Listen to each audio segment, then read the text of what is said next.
요나 1장 4절에서 6절 말씀을 봉독하겠습니다. 여호와께서 대풍을 바다 위에 내리심에 바다 가운데 폭풍이 대작하여 배가 거의 깨어지게 된지라. 사공이 두려워하여 각각 자기의 신을 부르고 또 배를 가볍게 하려고 그 가운데 물건을 바다에 던지니라. 그러나 요나는 배 밑층에 내려가서 누워 깊이 잠이 든지라. 선장이 나아가서 그에게 이르되 자는 자여 어찌 미뇨 일어나서 내 하나님께 구하라. 혹시 하나님이 우리를 생각하사 망하지 않게 하시리라 하니라. 깊은 잠에서 깨라, 이런 제목으로 말씀을 드리겠습니다. 여러분은 물고기 뱃속에 들어갔던 요나 선지자의 이야기를 들어보셨을 것입니다.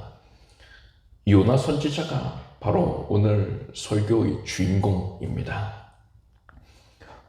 다니엘이라던가 이사야와 같은 이런 일반적인 선지자들은 한결같이 하나님의 뜻에 그저 순종하고 또 매 순간마다 경건한 삶을 살기 위해서 애쓰고 노력한 이들이었습니다. 그게 일반적인 선지자들의 모습이지요. 그렇지만 오늘 우리가 살펴볼 요나는 이런 일반적인 선지자들의 모습과는 달랐습니다. 요나는 하나님의 말씀보다도 자신의 감정에 충실한 자였어요. 내가 싫으면, 내가 내키지 않으면 안 하는 거예요. 그래서 하나님의 명령 앞에서 고집을 부리고 그 명령을 따르지 아니하다가 하나님께 징계를 받기도 하였습니다. 물고기 뱃속에 들어가게 된 것도 이러한 징계의 일환이었습니다. 이처럼 요나는 우리가 절대로 범접할 수 없는 어떤 고고한 아주 수준 높은 경지의 거룩한 삶을 살았던 자가 아니에요. 요나는 우리의 일반적인 모습과 다를 바가 없는 지극히 평범하고 또한 연약한 사람이었던 것입니다. 그래서 우리는 오늘 본문 말씀을 읽을 때에 이 요나에게서 바로 우리 자신의 모습을 발견할 수가 있는 것입니다. 오늘 저는 이 요나 선지자에게 우리 자신의 모습을 대입해 봄으로써 얻을 수 있는 신령한 교훈에 대하여서 말씀을 드릴 것입니다. 이스라엘이 남유다와 북이스라엘로 나뉘어져 있을 때의 일입니다.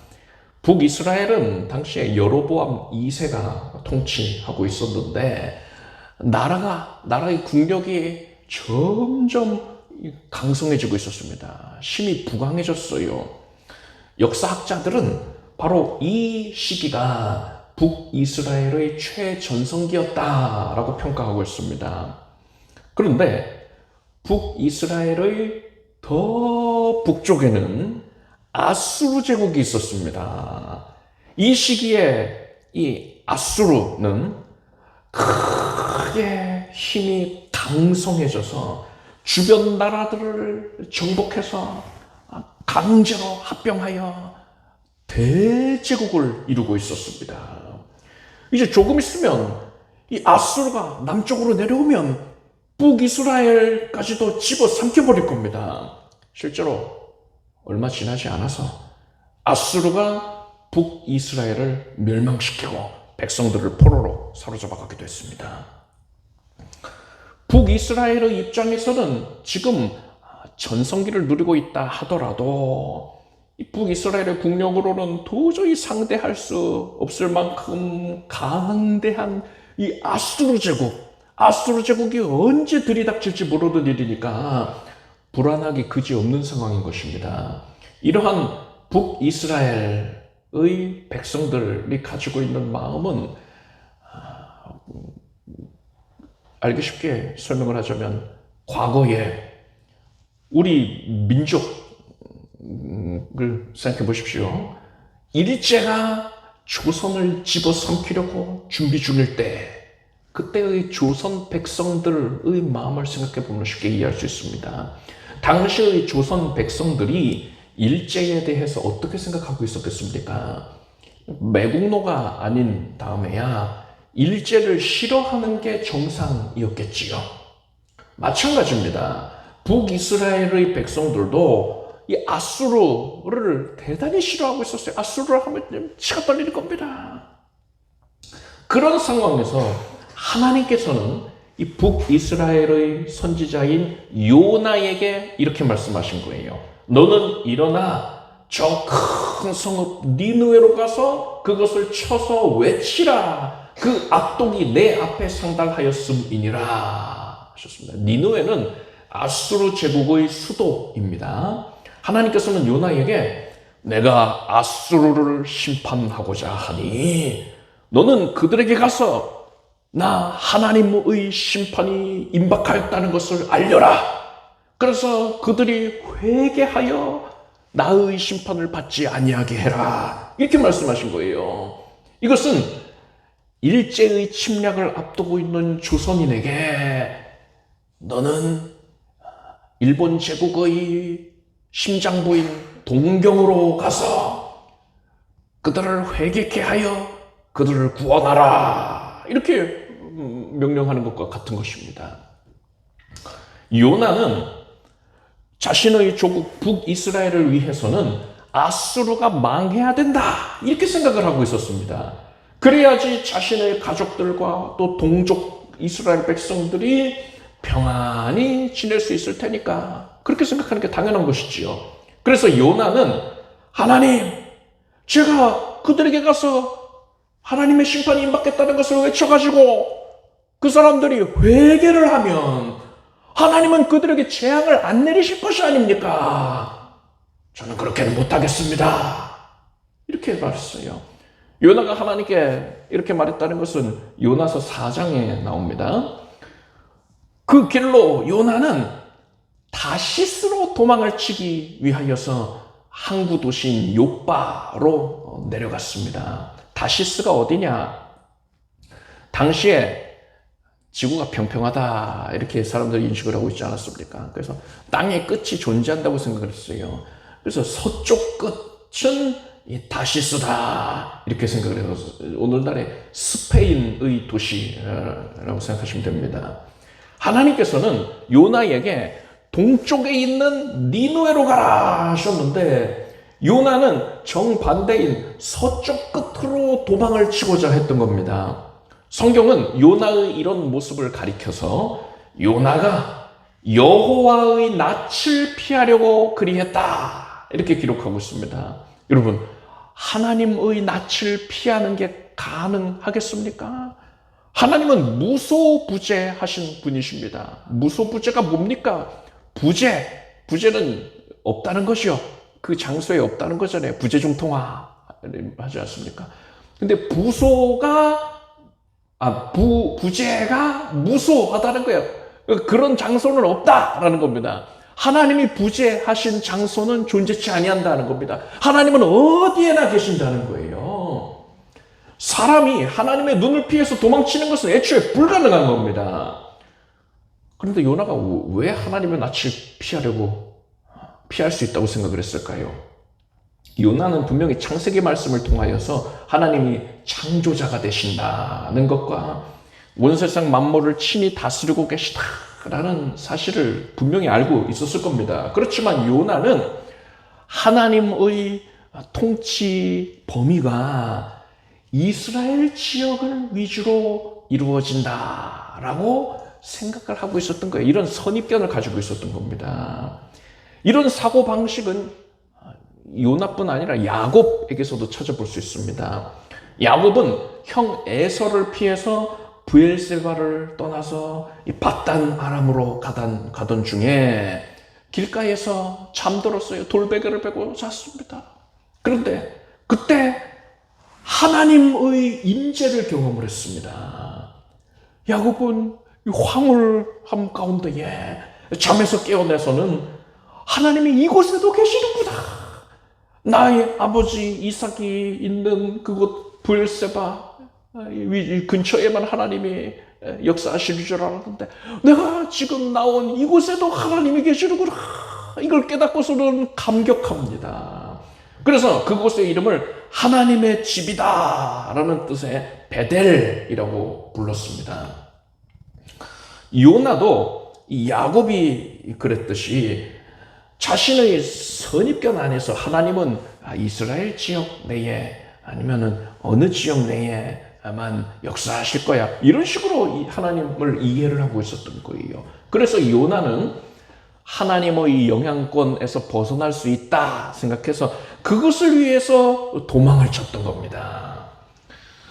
요나가 욥바 항구에 도착을 해보니까 마침 다시스로 가는 배가 출항 준비 중이었습니다. 여러분, 욥바에서부터 다시스까지는 워낙에 장거리 항로이기 때문에 다니는 배가 평소에 많지 않았어요. 그래서 평소 같았으면은 다시스로 가기를 원한다면 욥바에서 여러 날 동안 기다리면서 배가 출발하는 배가 나타나기를 기다려야 됐단 말입니다.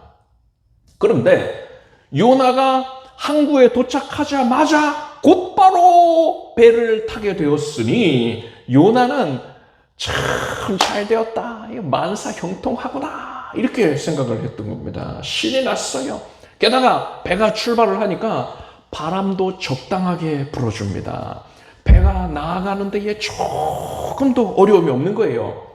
그래도 요나는 아직 마음을 놓지 못하고 있었습니다. 아직까지 이스라엘에 있다 보니까, 이스라엘 영역 안에 있다 보니까는 요나는 최대한 조심하는 거예요. 이 영역을 벗어날 때까지는 조심을 해야 된다, 이 생각을 할 겁니다.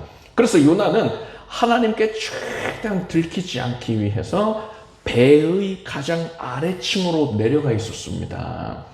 요나가 그곳에서 뭘 했겠습니까? 할 게 없으니까 잠을 잤던 거예요. 요나서 1장 5절을 보니까 그러나 요나는 배 밑층에 내려가서 누워 깊이 잠이 든지라 했습니다. 여러분, 요나가 무릎 꿇고서 기도하다가 잠들었던 게 아닙니다. 요나는 여러분, 요나의 당시에 그런 생각을 우리가 추측하는 게 어렵지가 않아요. 요나는 자기가 지금 기도를 하면 하나님께 위치 추적당할까봐 절대로 기도하지 않았을 겁니다. 내가 기도를 하면 그 발신자의 위치를 하나님이 알 수 있으니까 내가 여기 있다는 거 들키면 안 되니까 기도하지 말아야지, 이 생각이었을 거예요. 그래서 성도라면 습관적으로 기도를 하게 되지 않습니까? 근데 기도 안 하려고, 의지적으로 기도 안 하려고 애썼던 거예요. 그리고서는 요나가 잠깐 정신을 잃고서 꾸벅 졸았던 게 아닙니다. 요나는요, 작정을 하고 그 가장 낮은 곳에 가서 작정을 하고 완전히 들어 누워서 아주 깊은 잠에 빠져들었습니다. 자려고 작정하고 그 자리에 누웠다는 거예요. 그때에 하나님께서 큰 폭풍을 일으키셔서 요나가 탄 그 배가 파선할 지경이 이르게 되었습니다. 뱃사람들은 크게 두려워하면서 각자 자기의 신에게 기도를 했습니다. 그러니까 이 배가 이스라엘 배가 아니다 라는 것을 우리가 여기서 또 알 수가 있지요. 그리고 이 선원들이 배에 가지고 있었던 그 모든 물품들을 죄다 바깥으로 바다로 집어 던지기 시작을 했어요. 여러분, 이런 짓을 왜 하느냐면 큰 파도가 이제 배의 옆을 때리면 배가 기우뚱하지 않겠습니까? 넘어질 수도 있어요. 그런데 배가 가벼우면 이게 다시 복원력에 의해서 다시 균형을 잡습니다. 그런데 배가 무거우면은요, 복원력이 약해가지고 큰 파도에 의해서 많이 기울어지게 되면은 다시는 세워지질 않는 거예요. 그래서 선원들은 어떤 상황에서건 간에 배가 전복되지 않게 하기 위해서, 배의 무게를 가볍게 하기 위해서 실었던 짐들을 다 바다에다가 내던져버리고 있는 겁니다. 이때 선장은 배의 곳곳을 돌아다니면서 내어 버릴 그럴 짐을 지시를 하고 있었을 겁니다. 항해에 정말 필요한 그런 물건은 버리면 안 되니까요. 선원들이 함부로 버리지 못하게끔 선장이 지금 배의 곳곳을 다니면서 선원들이 이거 버려, 저거 버려, 요거는 버리지 마 하고서는 얘기를 하고 있는 거예요. 그런데 이 선장이 배의 가장 밑에까지 내려가 봤더니 거기에 요나가 잠들어 있는 게 아닙니까? 선장이 나아가서 그에게 이르되 자는 자여 어찌미뇨 일어나서 네 하나님께 구하라. 혹시 하나님이 우리를 생각하사 망하지 않게 하시리라 하니라. 이 말은 이런 판국에 잠을 자다니 당신 제정신이요. 뭐라도 좋으니까 당신이 할 수 있는 걸 좀 해보시오. 이런 뜻이에요. 이스라엘의 선지자가 그냥 일반 성도도 아니고 하나님의 말씀을 받아서 증거하는 선지자가 지금 이방인에게 정신 똑바로 차리고 기도나 하시오! 이런 수치스러운 말을 듣게 되었다는 겁니다. 이 선장을 비롯한 뱃사람들은 수십 년간 수많은 풍랑을 경험해 본 자들이에요. 그런데 지금 겪고 있는 이렇듯 극심한 풍랑은 처음이었습니다. 선원들은 이 풍랑은 분명히 신이 노여워해서 일으킨 것이다. 재앙으로 내린 것이다. 지금 우리와 같이 배를 타고 있는 사람 중에 신의 노여움을 받은 자가 있다. 이렇게 판단을 했습니다. 그래서 신의 노여움을 풀기 위해서 도대체 누가 신의 노여움을 사고 있는 것인가를 알기 위해서 제비뽑기를 했어요. 그래서 제비뽑기를 해보니까 요나가 뽑혔습니다. 사람들은 저 사람 때문에 신의 재앙이 임한 거야 하면서 수근수근거리는 겁니다. 요나는 사람들에게 내가 지금 하나님의 명령을 거역하고 도망 중입니다. 하나님의 낯을 피해서 멀리 떠나고 있는 중이었습니다. 이 사실을 고백을 했습니다. 그리고 이 풍랑을 잠재우기 위해서는 당신들이 나를 바다에 던져버리시오. 이렇게 말을 했어요. 사람들은 처음에는 당연히 그 말을 따르기를 거부했습니다. 사람 죽이는 일을 누가 하고 싶겠어요. 그런데 풍랑이 더 심해지니까 이제 정말로 배가 파손될 상황에 이르게 되니까는 선원들은 눈을 질끈 감고 요나를 바다에 던져버렸습니다. 그리고 바로 그 순간에 요나가 바다에 던져지게 된 바로 그 순간에 거짓말처럼 풍랑이 멎었어요. 물에 빠진 요나는 지금 물에 잠겨서 꾸룩꾸룩꾸룩 하면서 죽어가고 있습니다. 그때 하나님께서 큰 물고기를 예배해 놓으셨어요. 물고기가 다가와서 큰 입을 벌려서 요나를 집어삼켰습니다. 자, 오늘 설교에서 다루는 이야기의 범위는 여기까지입니다. 그러니까 이후에 내용이 어떻게 됐느냐 궁금하시면 요나서를 읽어보시면 되는 겁니다. 자, 이제 요나와 우리가 그 요나 선지자와 우리가 어떤 공통점을 갖고 있는지에 대하여서 살펴보겠습니다. 그 첫째는 영적으로 깊은 잠에 빠져 있다라는 겁니다. 요나서 1장을 보면 요나가 내려갔다라는 표현이 세 군데 나옵니다. 그 첫 번째는 요나서 1장 3절을 보면 그러나 요나가 여호와의 낯을 피하려고 일어나 다시스로 도망하려 하여 욥바로 내려갔더니 라고 했습니다. 욥바 항구로 갈 때에 내려갔다라고 표현했지요. 그리고 이어지는 내용을 보면 마침 다시스로 가는 배를 만난지라 여호와의 낯을 피하여 함께 다시스로 가려고 선가를 주고 배에 올랐더라 했습니다. 우리말로는 배에 올랐다라고 표현이 되어 있지요. 그런데 이거는 번역을 잘못한 거예요. 히브리 원어를 보면은요, 배로 내려갔다라고 되어 있어요. 여러분 생각해 보십시오.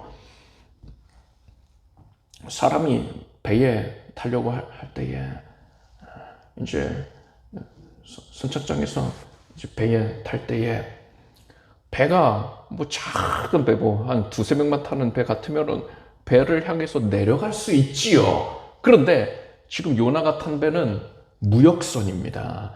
짐을 많이 싣는 배예요. 그래서 배 자체가 대단히 높아요. 선체의 높이가 상당합니다. 그런 배를 타기 위해서는 사다리를 놓고서, 다리를 놓고서 올라가야 되는 거예요. 그래서 이 경우에 배에 올랐다라고 표현하는 게 맞습니다. 그런데도 배로 내려갔다라고 성경은 기록하고 있단 말이에요. 이것을 이제 우리말로 번역하는 학자들이 배는 올라가는 거지, 이러고서는 당연하다는 식으로 배로 올랐다 하는데, 원문의 의미를 살리자면 배로 내려갔다라고 번역을 해야 맞는 겁니다. 그리고 5절을 보면은요, 그러나 요나는 배 밑층에 내려가서 누워 깊이 잠이 든지라고 했습니다. 요나가 하나님을 피해서 배 밑층에 들어가 숨을 때에도 내려갔다라고 했지요. 여러분, 이렇듯 내려갔다라는 표현이 사용된 경우들의 공통점이 뭡니까? 그것은 요나가 하나님의 뜻을 거스르고 불순종하고 있을 때에 그가 하는 행동들을 가리켜 내려갔다라고 표현했다는 거예요. 여러분, 유대인들에게는요, 올라갔다라는 표현은 하나님께 가까이 나아간다라는 의미를 갖고 있습니다. 그래서 예루살렘으로 간다 할 때에도 예루살렘으로 올라간다라고 표현을 합니다. 성전에 간다 할 때 성전으로 올라간다라고 표현을 해요. 물론 예루살렘이 고산지대에 있다 보니까 그런 것이기도 하지만 유대인들은 하나님을 향하여 올라간다. 우리가 또 예전에 알리야라는 단어도 사경일 때 배우지 않았습니까? 하나님을 향하여서 올라간다. 하나님께 나아가는 것을 올라간다라고 그렇게 표현을 하고 있거든요. 근데 그것과 정반대의 의미를 갖는 단어로서 요나의 행동을 표현하고 있는 겁니다. 하나님에게서부터 멀어지고 있다. 불순종하고 있다. 이것을 나타내기 위한 것이지요. 요나서를 누가 기록했습니까? 요나가 기록한 거예요. 훗날에 요나가 자신의 삶을 돌아보면서 자신이 경험한 바, 깨달은 바를 돌아보면서 기록을 한 것인데, 요나는 자신이 하나님의 뜻에 불순종할 때에 그것을 가리켜서는 정확하게 내려갔다는 이런 부정적인 의미로 표현을 했던 겁니다. 여러분은 어떻습니까? 지금 하나님을 피해서 내려가고 있는 상태는 아니었습니까? 심지어 깊은 데에 내려가서 깊은 잠에 빠져들어 있었던 것은 아닙니까?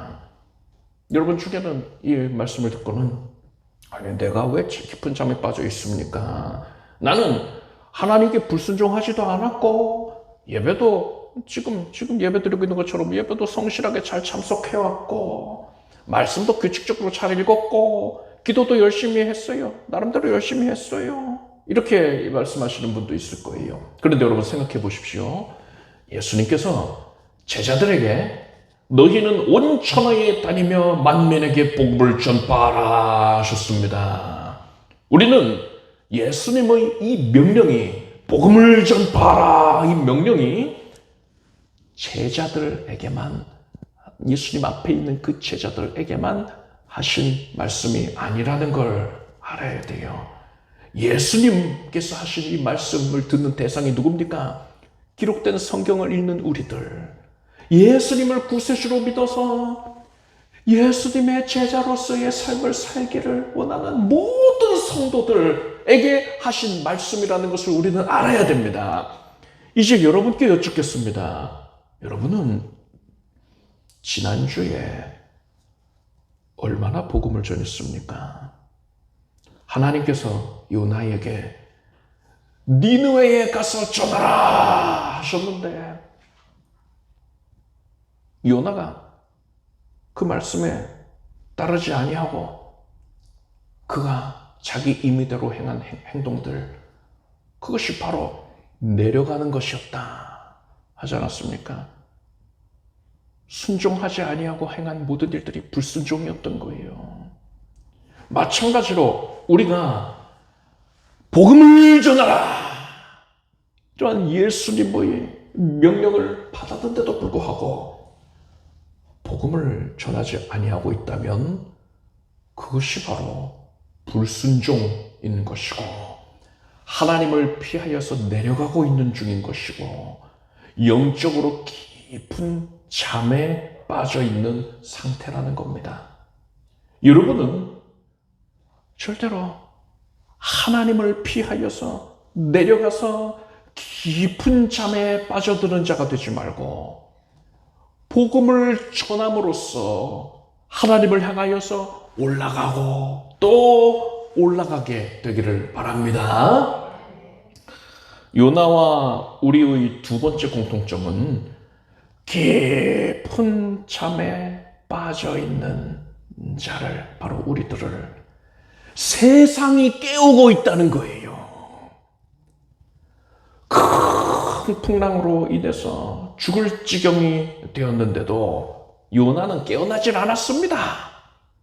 편하게 자고 있었어요. 그리고 요나 때문에 배에 탄 사람들은 이제 죽을 지경이 되지 않았습니까? 이때 하나님께서는 요나에게 선장을 보내어서 요나로 하여금 수치스러운 책망을 듣게 하셨습니다. 여러분, 이 세상에 하나님의 심판의 때가 다가오고 있어요. 모든 성경의 말씀들이 그것을 증거하고 있고 그것이 임박했다는 것을 예언된 징조들이 성취됨으로써 우리에게 밝히 깨닫게 하고 있지 않습니까? 그런데 우리는 아직까지 깊은 잠에 빠져 있었단 말입니다. 그래서 하나님께서 어떻게 하셨느냐? 우리를 잠에서 깨우기 위해서 사람을 보내시는 거예요. 그렇게 잠에서 깨우는 역할을 하는 사람, 그런 사람은 지금 여러분 앞에 있는 설교자가 될 수도 있습니다. 하나님 말씀을 가지고서 신앙적인 권면을 하는 그러한 주의 종이 될 수도 있어요. 그렇지만 하나님께서는 이런 사람들만 쓰시는 게 아닙니다. 하나님께서는 불신자들도 얼마든지 사용을 하실 수가 있습니다. 요나를 깨웠던 이 선장도 불신자였잖아요. 여러분이 교회에 너무 열심히 나간다고 예수에 미친 것 아니냐고, 예수와 가정 중에 양자택일을 하라 하면서 여러분을 핍박하는 남편이나 가족들이 있습니까? 여러분은 그 모든 사람들이 하나님께서 지금 우리를 깨우기 위해서 사용하시는 이들이라는 것을 여러분 아시기를 바랍니다. 우리는 그러한 이들을 대할 때에 반드시 그들의 영적인 실상을 꿰뚫어서 볼 수 있어야 됩니다. 눈에 보이는 겉모습, 들리는 소리, 이것에만 연연할 것이 아니라 그 내면에 있는 영적인 것을 우리는 바라볼 수 있어야 돼요. 그들의 영혼을 바라볼 수 있어야 됩니다. 그들의 실상이 어떠한데요? 요나를 깨웠던 그 선장은 어땠습니까? 선원들은 무서운 풍랑 속에서도 어떻게든 살아보겠다고 배의 무게를 줄이기 위해서 배 안에 있었던 온갖 값비싼 것들까지도 아끼지 아니하고 바다로 내던지지 않았습니까? 여러분을 핍박하는 이들, 그들의 실상도 마찬가지예요. 그들은 직감적으로 알아요. 그들은 영혼은 알고 있어요. 하나님의 심판이 있다는 것. 하나님의 심판 앞에 내가 서게 된다는 것을 영혼이 알고 있어요. 그들의 지각은 모를지라도 영이 알고 있단 말입니다. 그래서 그들의 영혼은 어떻게 해서든 살기 위해서 자신들 나름대로 자신이 할 수 있는 최선의 노력을 다하고 있는 거예요. 그래서 지금 부르짖고 있는 겁니다. 우리를 향하여서 내뱉는 모든 말들이 그들의 부르짖음이라는 거예요. 6절을 보니까 선장이 나아가서 그에게 이르되 자는 자여 어찌미뇨 일어나서 네 하나님께 구하라. 혹시 하나님이 우리를 생각해서 망하지 않게 하시리라 하지 않았습니까? 그들이 우리를 핍박할 때에 우리는 그들이 이렇게 말하고 있다는 걸 알아야 돼요. 나를 구원할 수 있는 건 너밖에 없지 않냐. 그런데 네가 지금 이렇게 자고 있으면 나는 어떡한단 말이냐.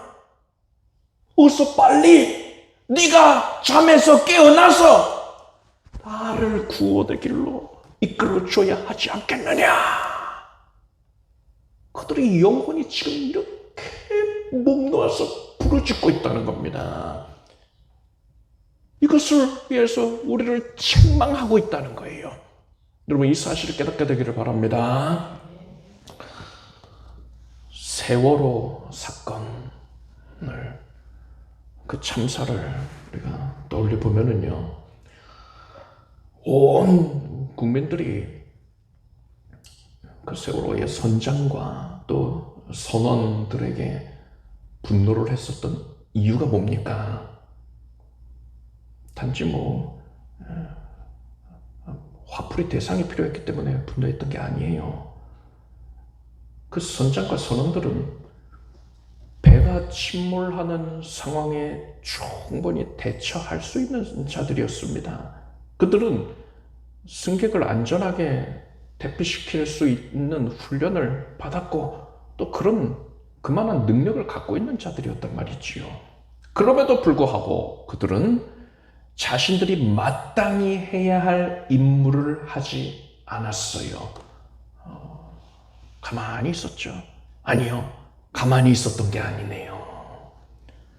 그들은 자기 자신은 안전하게 빠져나올 수 있도록 노력했습니다. 그리고 학생들에게는 뭐라고 했습니까? 객실 내에 가만히 있으라고 했어요. 그렇게 방송을 했습니다. 그리고 그 결과가 어떻게 됐습니까? 승무원의 지시를 기다리던, 그 지시에 충실히 따르고 있던 학생들 총 300명이 바다에 수장이 되었어요. 이 얼마나 안타까운 사고입니까?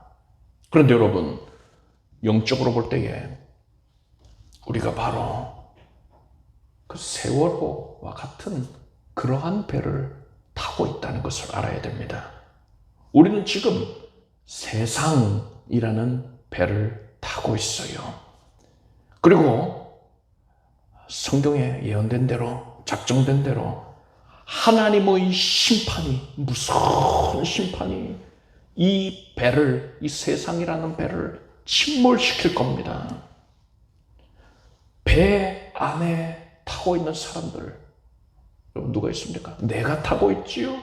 그리고 내 주위에는 수많은 믿지 아니하는 이들이 있습니다. 이제 우리는 무엇을 해야 하겠습니까?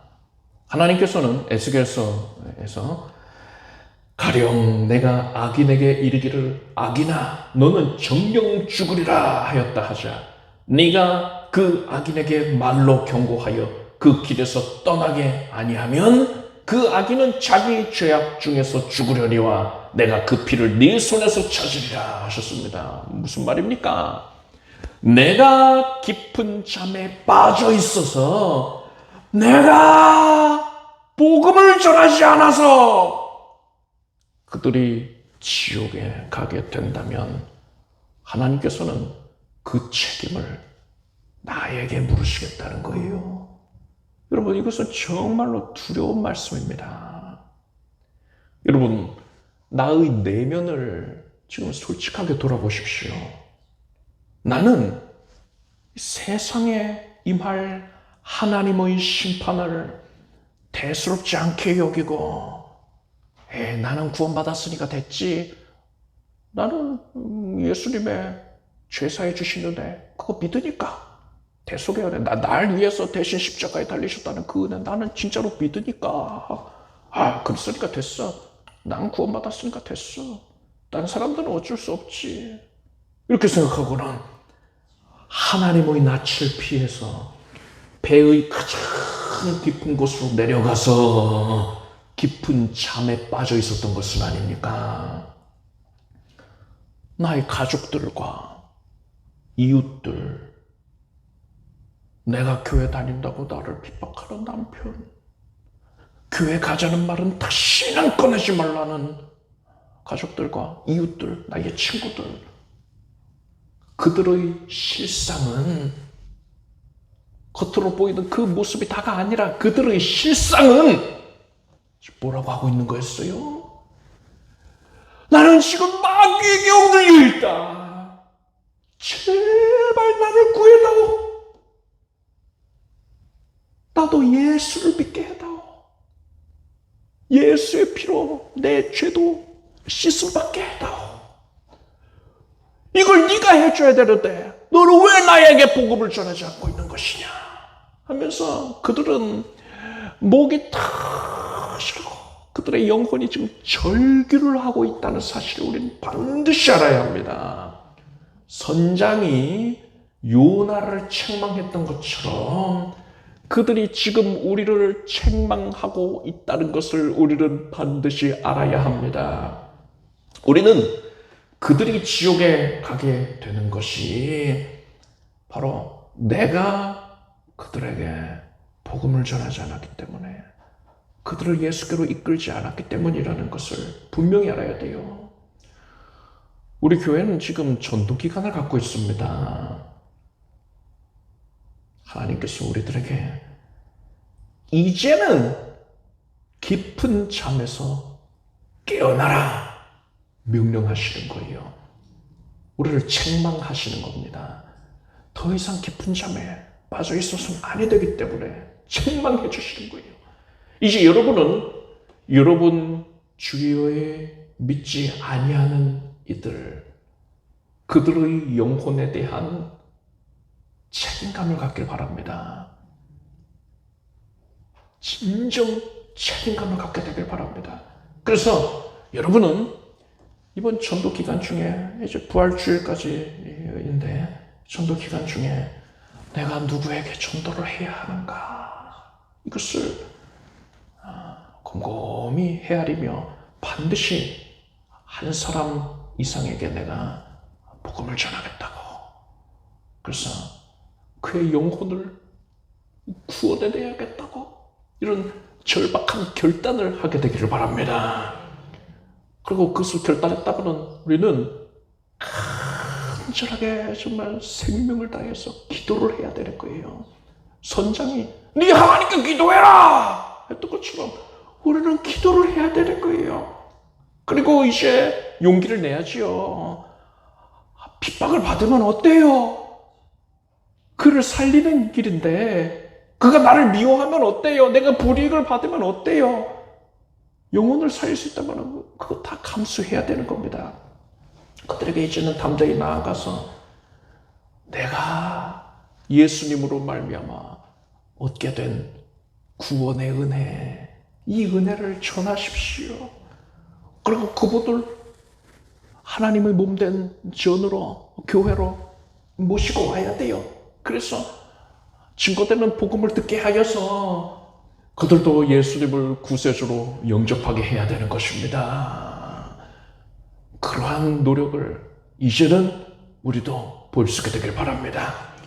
이제 우리 모두는 영적인 깊은 잠에서 이제는 깨어나서 복음을 전하기 위하여서 최선의 노력을 다하게 되길 바랍니다. 기도하겠습니다. 하나님, 예수님께서 우리를 향하여서 정녕 애끓는 심령으로 우리를 책망하고 계시다는 것을 아나이다.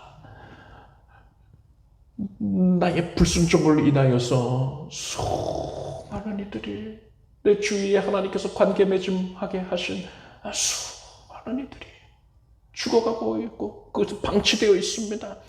하나님, 이것을 우리가 마음 아프게 여기고서 이제 막중한 책임감을 가지고서 그들에게 반드시 복음을 전하게 하소서.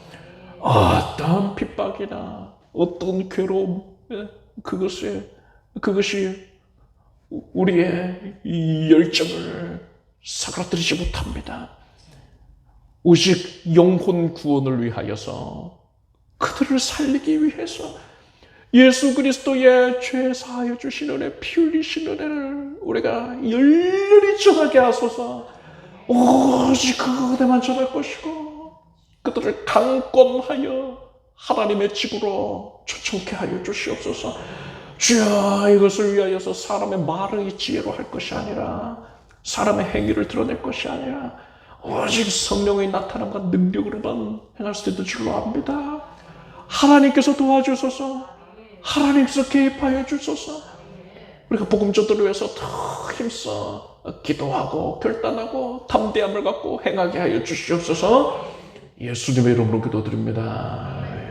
여러분 모두 가슴에 손을 얹으시기를 바랍니다. 제가 하는 기도를 따라서 큰 목소리로 고백하시기를 바랍니다. 하나님 아버지, 저를 불러주시니 감사합니다. 예수님께서 십자가에 못 박혀 죽으시고 죽음에서 부활하시어 저희 모든 죄를 사해 주시고 저를 구원해 주시니 감사합니다. 예수님은 나의 구세주이시며 하나님이시며 주님이심을 믿고 고백합니다. 이제부터 복음을 전하며 살겠습니다. 예수님의 이름으로 기도드립니다. 아멘. 할렐루야. 자, 모두 자리에서 일어나시기 바랍니다. 가슴에 손을 얹고 아픈 곳에 손 얹고 믿음으로 기도하겠습니다. 하나님, 예수님께서 우리를 구원해 주신 은혜를 감사합니다. 이 은혜를 나 혼자만 누리는 것이 아니라 하나님께서 나를 통하여서 구원하기를 작정하셨기에 그것을 위하여서 나와 관계를 맺고 있는 수많은 사람들을 허락하셨다는 것을 압니다. 이제 우리가 예수님이 구원해 주신 은혜를 담대하게 전하는 자가 되게 하여 주시옵소서. 믿음으로 믿음에 이르게 하여 주시옵소서. 그들을 모두가 예수님을 반드시 구세주로 영접하여 믿음으로써 구원의 은혜를 누리게 하여 주시고 마귀의 속박으로부터 벗어나게 하여 주시옵소서. 심령의 큰 평안과 안식이 있게 하여 주시고 각별히 지금 하나님의 백성들의 심령 가운데에 또 우리가 복음 전하고자 하는 모든 대상들 가운데에 예수 그리스도의 영이 임하여서 마음의 모든 속박이 사라지게 하여 주시옵소서. 예수 그리스도의 보혈로 덮노라. 우울증이 사라질지어다. 모든 흉악한 결박이 사라질지어다. 예수 그리스도의 구원의 은혜에 대한 감격과 기쁨만이 가득하게 될지어다. 신령한 즐거움이 충만할지어다. 하나님, 우리의 병든 육신을 위해 지금 긍휼히 여기셔서 손을 얹어 주시옵소서. 예수님의 손이 얹은 바 되었으니 믿음으로 예수께 접촉하여서 나음을 받겠습니다. 급속한 치유가 있을지어다. 내 이름을 경외하는 너에게는 의로래가 떠올라서 지라는 광설을 바라리니 외양간에서 난 송아지같이 뜀박질하게 될 줄 믿습니다. 이제 온몸 각기관이 정화해질 것이고 몸속에 자리 잡고 있었던 암세포까지도 수도가 없어질지어다. 예수님께는 능치 못함이 없습니다.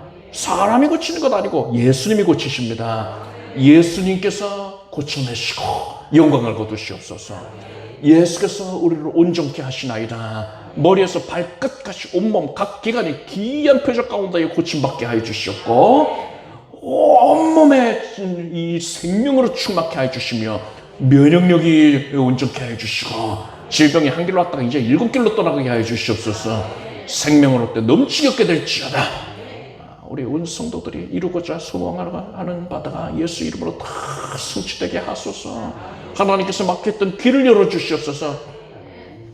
하나님의 나라와 의를 구하는 삶을 살고자 결단한 주의 백성들입니다.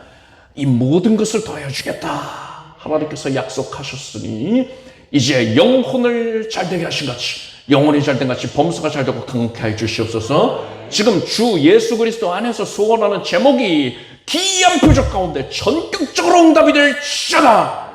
안정된 직장을 얻게 하여 주시고 진학을 허락하여 주시고 지혜와 총명함을 더하여 주시고 종사하고 경영하는 산업의 현장에서 으뜸되게 하여 주시옵소서. 만인에게 사랑받고 존중받고 높임받게 하여 주시옵고 영향력의 은사를 갖게 하여 주시옵소서. 그래서 많은 이들을 주께로 이끌게 하여 주시옵소서. 모든 것들이 복음 전도의 계기가 될 것입니다. 하나님께서 물질의 복을 내려주시옵소서. 안정된 장막을 허락하여 주시옵소서. 만남의 복을 허락하여 주시고 믿음의 가정을 이루게 하여 주시고 믿음의 자녀를 잉태하며 순상케 될 것이고 하나님 은혜 안에서 아브라함과 이삭과 야곱의 복을 향유케 하여 주시옵소서. 예수님의 이름으로 기도드립니다. 믿은 대로 될지어다. 하나님께 박수를 올리겠습니다. 자리에 앉으십시오. 준비하신 예물을 정성된 마음으로 드리겠습니다. 드리신 예물 위에 축복 기도하겠습니다. 하나님, 감사의 마음을 담아서 하나님께 예물을 올려드립니다. 모든 것이 하나님께로부터 온 것임을 고백하오며 일부를 구별하여 하나님께 돌려드리오니 하나님께서 아름답게 여겨주시옵고 각별히 그 없는 것은 우리 교회에 하나님이 영적인 신령한 온갖 은총 내리셔서 우리 온 성도들이 복을 받게 하여 주시옵고 우리 성도들의 삶이 크게 윤택하여 줘서 주 하나님께 더 적극적으로 헌신하며 교회의 사역에 이바지하고 가장 앞장서서 그 일을 감당하는 일꾼들 되게 해주시옵소서.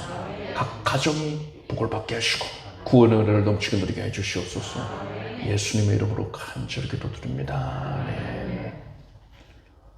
교회 소식을 말씀드리겠습니다. 다음 주일 4월 2일이지요. 성찬 예배를 드립니다. 4월 2일. 다음 주일은 종려주일입니다. 예수님께서 예루살렘에 입성하실 때 호산나 호산나 백성들이 외쳤지요. 종려주일이고 또한 고난주간의 시작입니다. 또 고난주일이라고도 부르지요. 그래서 그 주간은 고난주간인 것이고 그리고 이제 그 다음이 부활주일이 되는 것입니다. 다음 주일은 고난주일이면서 또 성찬 예배를 드린다 하는 것을 아시고 기도하면서 예배에 성실하게 참석하시길 바랍니다. 사경회 오늘 요한계시록 3번째 시간의 2번째입니다. 최대한 진도를 천천히 나가고 있어요. 생소한 내용들이 많다 보니까 그래서 오늘 요한계시록 말씀 배울 것이고 부활주일까지 중력 전도 기간입니다. 그래서 여러분들 나와는 상관없는 일이다 이러면 안 돼요. 그것은 여러분의 영혼에 큰 타격이 있습니다. 그것은 절대로 합당치가 아니하고 한 영혼 이상 전도하려고 작정을 해야 돼요. 하나님이 나에게 지금 권면하시는 것이다. 그것을 알고 반드시 복음을 전하기 애쓰기를 바랍니다. 고난주간에는 새벽 기도회를 합니다. 특별 새벽 기도를 합니다. 그래서 많은 분들이 관심을 가지시고 성실하게 참석하시길 바랍니다. 요한복음 10장 14절 15절 말씀을 우리가 함께 읽겠습니다. 나는 선한 목자라. 내가 내 양을 알고 양도 나를 아는 것이 아버지께서 나를 아시고 내가 아버지를 아는 것 같으니 나는 양을 위하여 목숨을 버리노라. 이번 주간에는 예레미야와 예레미야 애가 말씀을 읽으시기 바랍니다. 우리 주 예수 그리스도의 은혜와 하나님 아버지의 사랑과 성령님의 교통하심이 주 예수 그리스도의 말씀에 성실히 순종코자 길 떠나는 사랑하는 주의 백성들 위해 영원히 함께 없으기를 축원합니다.